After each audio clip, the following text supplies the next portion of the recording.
Mesdames et messieurs, bonjour. Bienvenue à bord du JT d'A-News Workwell, le média des nouveaux modes et lieux de travail. Cette semaine, cette édition spéciale de votre JT va être entièrement consacrée au salon Workspace Expo, CETA et Europropre qui se sont déroulés du 4 au 6 avril dernier à Paris. Tenu comme d'habitude dans le cadre du Palais des Expositions de la Porte de Versailles, les salons organisés par la société Wiyu Group ont réuni plus de 600 exposants.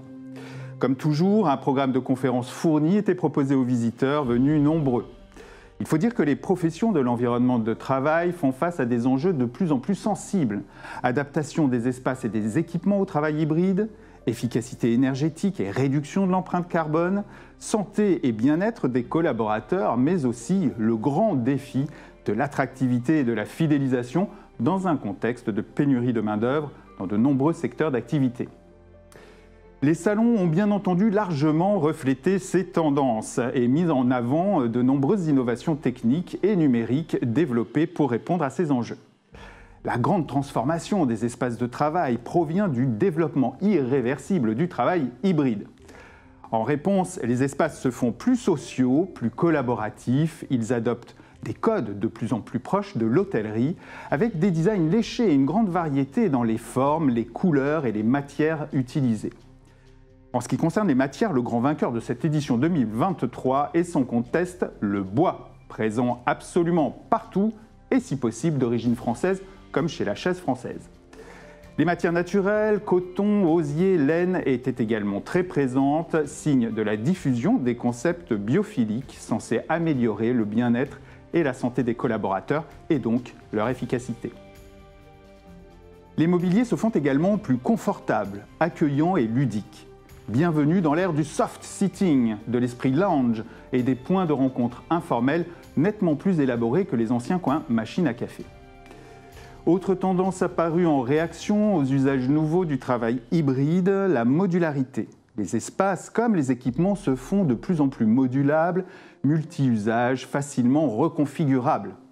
Les roues s'intègrent désormais à tous les équipements qui se plient, se déplient, se transforment, telle cette table qui devient paperboard chez Actu. Très présente également cette année la problématique de l'acoustique. Avec des lieux de travail qui favorisent de plus en plus la rencontre, le sujet devient particulièrement sensible et les solutions doivent se fondre dans le décor. Fini les anciens panneaux acoustiques, désormais les matières absorbant les sons tapissent tous les éléments de l'environnement de travail. Chaises, cloisons, éléments de décoration, telles ces cabines acoustiques en forme d'igloo chez Silvera ou ces poutres imitation bois chez Artec, réalisées à partir de matières plastiques recyclées.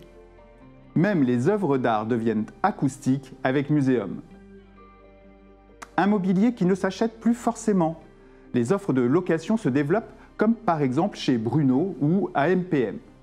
Outre l'aspect financier, la location offre l'avantage d'une reprise facilitée du mobilier qui entre dans un cercle vertueux de recyclage et de revalorisation, autre grande tendance de cette édition.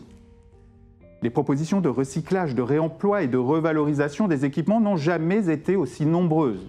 Les portes deviennent des bureaux, le mobilier des matières premières réutilisables, comme le montrait le stand de Valdelia, l'éco-organisme de la filière. Enfin, dernière tendance très présente, la personnalisation d'une part et la santé d'autre part. Le développement du flex-office et du télétravail qui distendent le sentiment d'appartenance rend nécessaire une personnalisation renforcée des espaces pour immerger rapidement le collaborateur dans l'ambiance et la culture de son entreprise lorsqu'il se rend au bureau.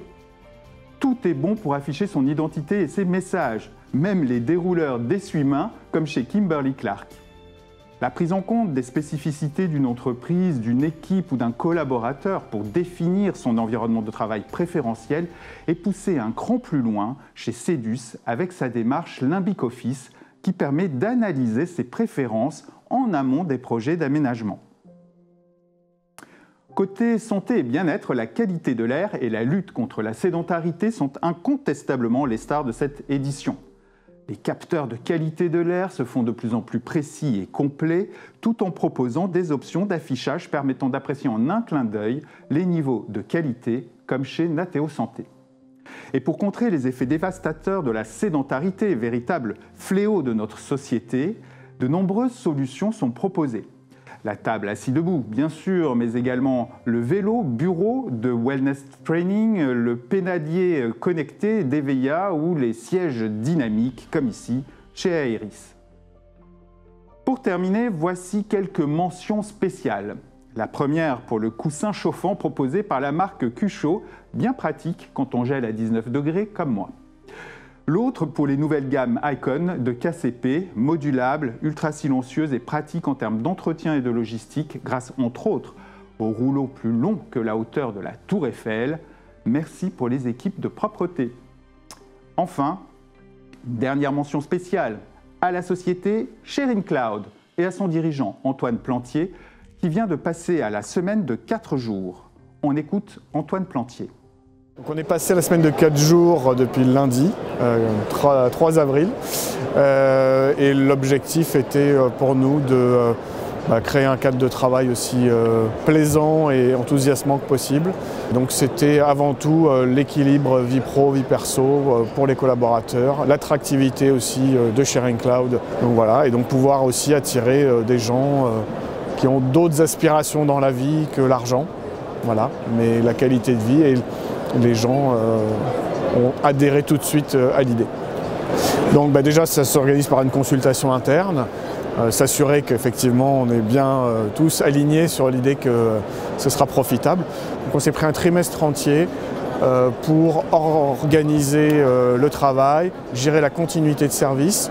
Donc cette phase de mise en place d'un trimestre qui a permis de décaler les réunions, de réduire le nombre de réunions, réduire leur durée, réduire le nombre de participants dans les réunions aussi, pour aller chercher de l'efficacité.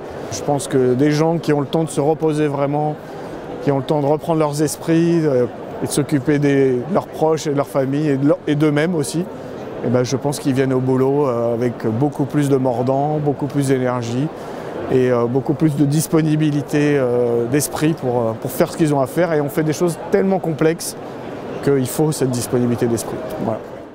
La semaine de 4 jours est un phénomène émergent qui intéresse un nombre croissant d'entreprises et de pays qui lancent des expérimentations, voire envisagent de le généraliser. Un sujet à suivre donc de près ces prochains mois. Voilà, notre JT spécial Salon est à présent terminé. Rendez-vous les 26, 27 et 28 mars 2024 pour la prochaine édition des salons Workspace Expo et CETA. Je vous remercie de votre attention et vous donne rendez-vous très vite pour une nouvelle bouffée d'inspiration. D'ici là, portez-vous bien. À bientôt.